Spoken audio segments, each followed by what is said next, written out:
So one of the first things I'm going to do here is remove these posts and this tab here because I need this whole section flat. That's where the dock is going to be primarily.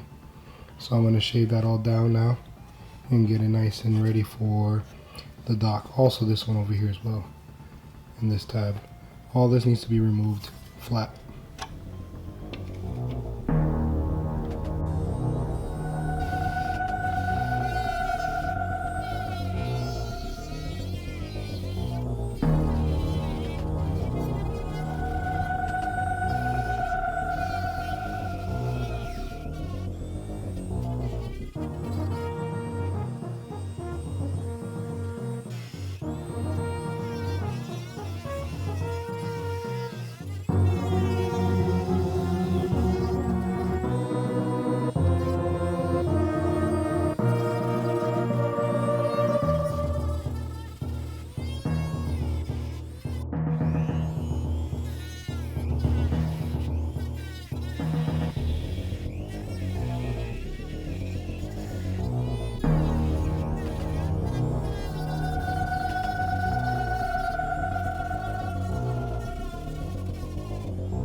So, as you can see here, I have cut down all those posts and smoothed it down flat on both sides so the dock can fit inside better, like this. Perfect. There's no hang-ups. It's gonna lay flat. It makes the job a lot easier for myself. And yeah, so that's basically where it's going to be sitting right there. And I'll have to do some more work here.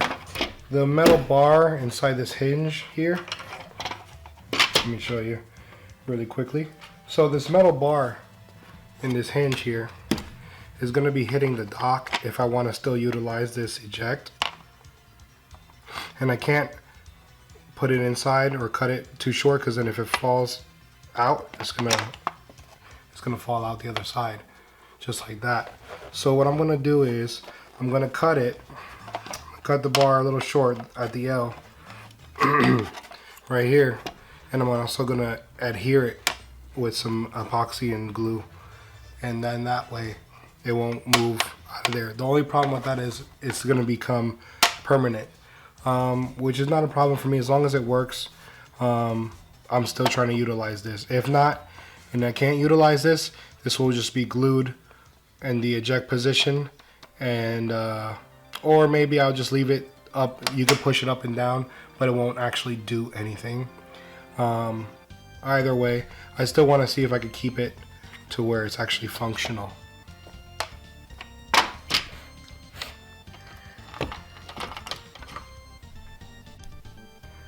So what I decided to do here is I'm going to leave this bolted in instead of taking it out and cutting it down. I'm going to leave it bolted in place, and I'm going to try to etch out around it here as close as I can to all the structural points without damaging the structural points, and that way the hinge will be left in place up here on top, and it'll give me enough room to put the dock. The dock is going to be basically cut down a quarter of its size and be put in here, cut around the structural points here. So yeah, I'll just start cutting this down and being very mindful and careful of all the structural points and not to damage them and destroy the hinge that's up here on the top. So I'm going to start working on that now, and hopefully it goes well.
Okay, so right now I want to put this together, the top and the bottom, because I need to start looking at how I'm going to etch out the larger opening here on the top.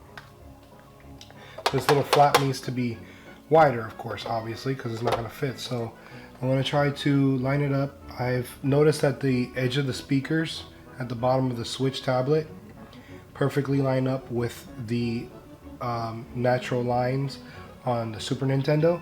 So what I'm going to do is I'm going to line it up, and after I line it up, I'm going to mark it. I'm going to mark on the sides here where exactly I want to make the line.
Came out pretty good.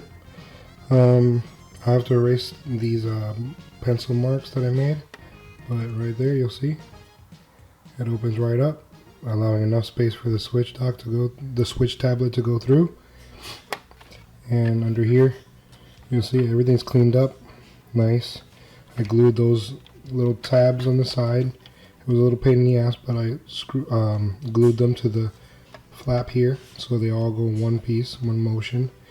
So yeah, excuse the dogs in the background, they're playing back there, but yeah, right here and right here, once I put it, erase those pencil marks and give it a good treatment with the solution I was talking about in the last video for my NES Switch dock, it should look very a lot less noticeable, but I think it came out great so far. So that part's done. I'm gonna keep working on this, but I'm losing sunlight and I have to do stuff in the dark, so I don't know if I'll just wait till my next day off in the sunlight and I could just do it all so you can see it, but that's what it is so far.